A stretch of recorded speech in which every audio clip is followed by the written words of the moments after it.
जय माता दी। मेरे सभी प्यारे दोस्तों, मैं लक्ष्मी शर्मा बड़ों को चरण स्पर्श, छोटों को प्यार और बराबर वालों को दिल से नमस्कार करती हूँ। आज आप सुनेंगे भैया दूज की कहानी। यह व्रत गोवर्धन पूजा के दूसरे दिन मनाया जाता है। भाई बहन के पवित्र प्रेम का प्रतीक यह त्योहार।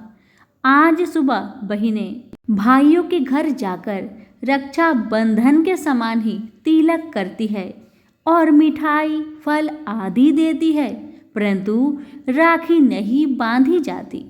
आज के दिन भाई बहन का यमुना नदी में एक साथ नहाने का बहुत अधिक महत्व है, और वह भी विशेष तौर पर मथुरा में।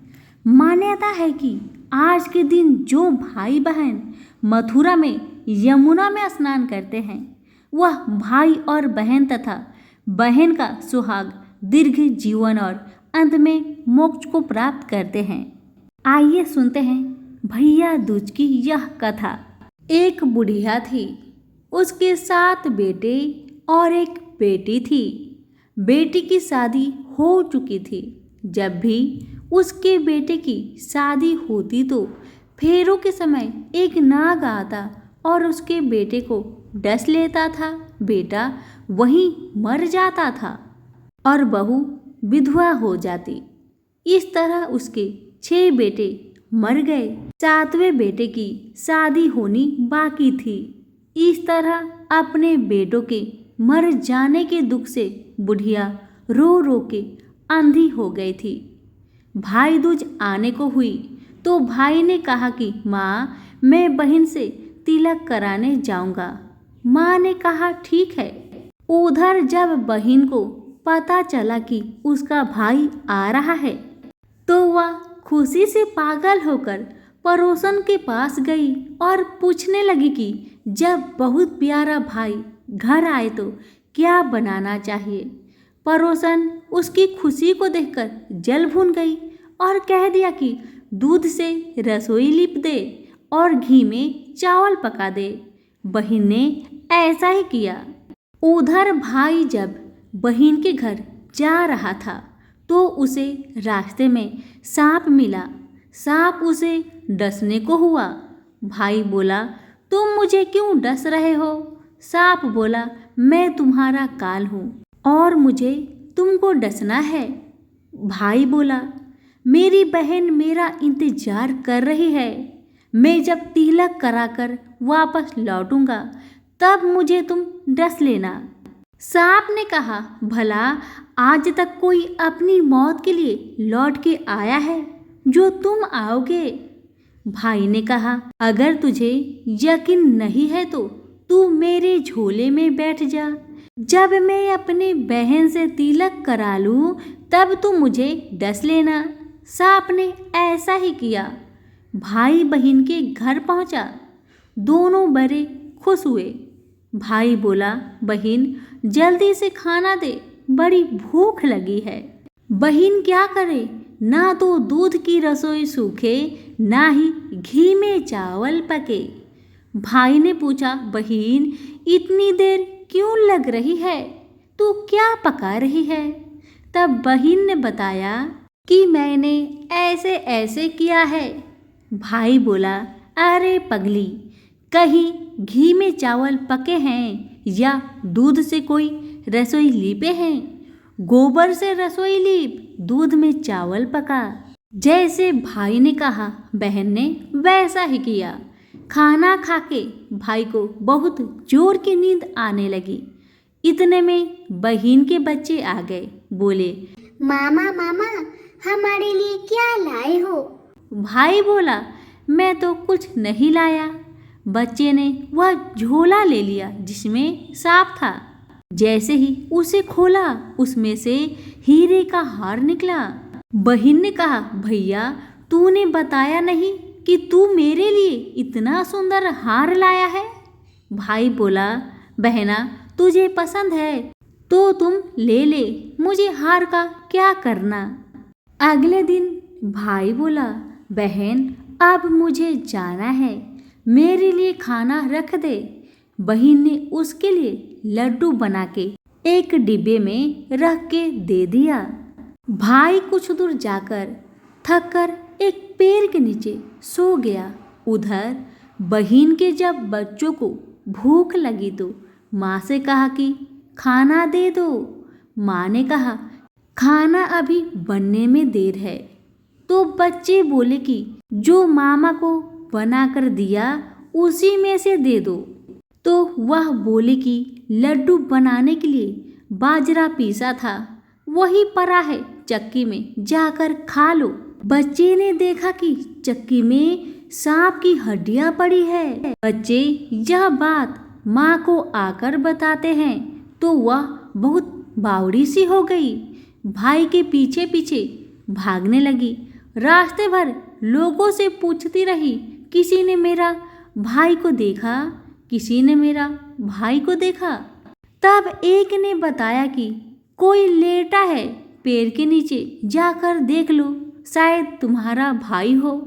बहन भागी भागी पेड़ के नीचे पहुंची, अपने भाई को नींद से उठाया। भैया भैया, कहीं तूने मेरे लड्डू तो नहीं खाए? भाई बोला, ये ले तेरे लड्डू, नहीं खाए मैंने, ले दे के लड्डू ही तो दिए थे, उसके पीछे पीछे भी आ गई। बहन बोली, नहीं भाई, तू झूठ बोल रहा है, जरूर तूने खाया है, अब तो मैं तेरे साथ चलूंगी। भाई बोला, अगर तू नहीं मान रही तो चल मेरे साथ। दोनों साथ चल पड़े। चलते चलते बहन को प्यास लगी। वह भाई से बोली कि भैया मुझे पानी पीना है। भाई बोला, अब मैं यहाँ तेरे लिए पानी कहाँ से लाऊं? देख दूर कहीं चील उड़ रही है, चली जा, वहाँ शायद तुझे पानी मिल जाए। तब बहन वहाँ गई और पानी पीकर जब लौट रही थी तो रास्ते में देखती है कि एक जमीन में 6 सिलाई गड़ी है और एक बिना गड़े रखी हुई थी। उसने एक बुढ़िया से पूछा, ये सिलाई कैसी है? उस बुढ़िया ने बताया कि एक बुढ़िया है, उसके 7 बेटे थे, 6 बेटों के तो शादी के मंडप में ही मर चुके हैं, तो उनके नाम की ये सिलाई जमीन में गड़ी है। अभी 7वें की शादी होनी बाकी है। जब उसकी शादी होगी तो वो भी मंडप में ही मर जाएगा, तब यह 7वीं शिला भी जमीन में गिर जाएगी। यह सुनकर बहन समझ गई, ये सिलाई किसी और की नहीं बल्कि मेरे भाइयों की नाम की ही है। उसने उस बुढ़िया से अपने 7वें भाई को बचाने का उपाय पूछा। बुढ़िया ने उसे बतला दिया कि वह अपने 7वें भाई को कैसे बचा सकती है। सब जानकर वह वहाँ से अपने बाल खुले करके पागलों की तरह अपने भाई को गालियाँ देती हुई चली। भाई के पास आकर बोलने लगी, तू तो जलेगा, कूटेगा, मरेगा। भाई उसके ऐसे व्यवहार को देखकर चौंक गया, पर उसे कुछ समझ नहीं आया। इसी तरह दोनों भाई बहन माँ के घर पहुँच गए।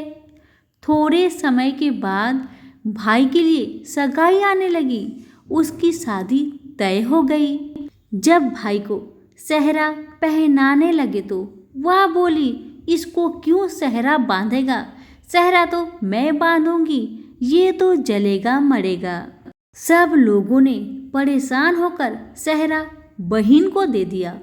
बहन ने देखा उसमें कंगली की जगह सांप का बच्चा था। बहन ने उसे निकाल के फेंक दिया। अब जब भाई घोड़ी चढ़ने लगा तो बहन फिर बोली, ये घोड़ी पर क्यों चढ़ेगा?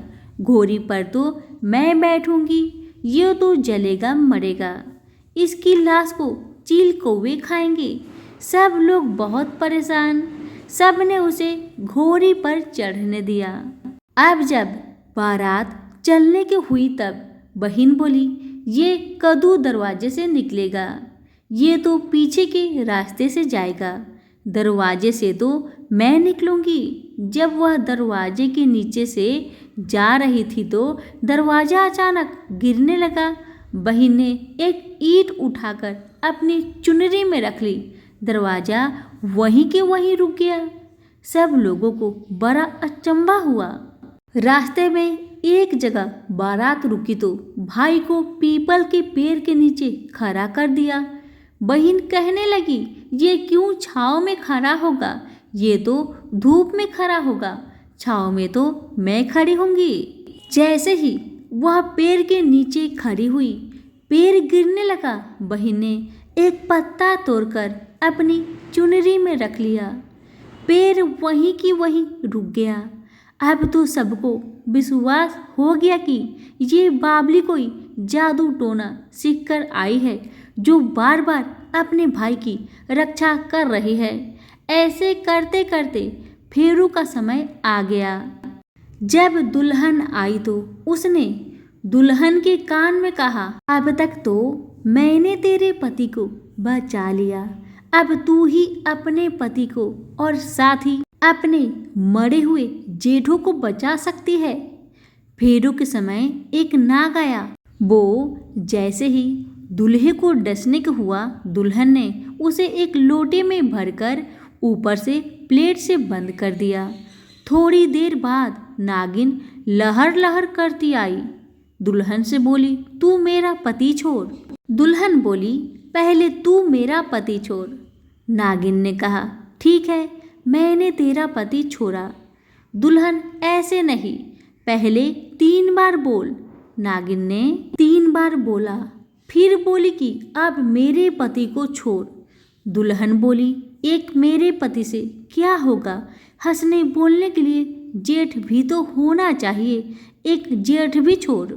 नागिन ने जेठ के प्राण भी दे दिए। फिर दुल्हन ने कहा, एक जेठ से लड़ाई हो गई तो एक और जेठ छोड़। वे विदेश चला गया तो तीसरा जेठ भी छोड़। इस तरह एक एक करके दुल्हन ने अपने 6 जेठ को जीवित करा लिए। उधर रो रो के बुढ़िया का बुरा हाल था कि अब तो मेरा 7वां बेटा भी बाकी बेटों की तरह मर जाएगा। गांव वालों ने उसे बताया कि उसके 7 बेटा और बहू आ रही है। तो बुढ़िया बोली, अगर यह बात सच हो तो मेरी आंखों की रोशनी वापस आ जाए और मेरे सीने से दूध की धार बहने लगे। ऐसा ही हुआ। अपने सारे बहू बेटों को देखकर वह बहुत खुश हुई। वह बोली, यह सब तो मेरी बाबली ने किया है, कहाँ है मेरी बेटी। सब बहन को ढूंढने लगे। देखा तो वह भूसे की कोठरी में सो रही थी। जब उसे पता चला कि उसका भाई सही सलामत है तो वह अपने घर को चली। उसके पीछे पीछे सारी लक्ष्मी भी जाने लगी। बुढ़िया ने कहा, बेटी पीछे मुड़ के देख, तू सारी लक्ष्मी ले जाएगी तो तेरे भाई भाभी क्या खाएंगे। तब बहन ने पीछे मुड़ के देखा और कहा, जो माँ ने अपने हाथों से दिया वह मेरे साथ चल, बाद बाकी भाई भाभी के पास रह। इस तरह एक बहन ने अपने भाई की रक्षा की। यहीं पर हमारी भैया दूज की कथा समाप्त हुई। पसंद आने पर लाइक शेयर जरूर करें और हमारे चैनल के साथ जुड़े रहे। आप सभी का बहुत बहुत धन्यवाद।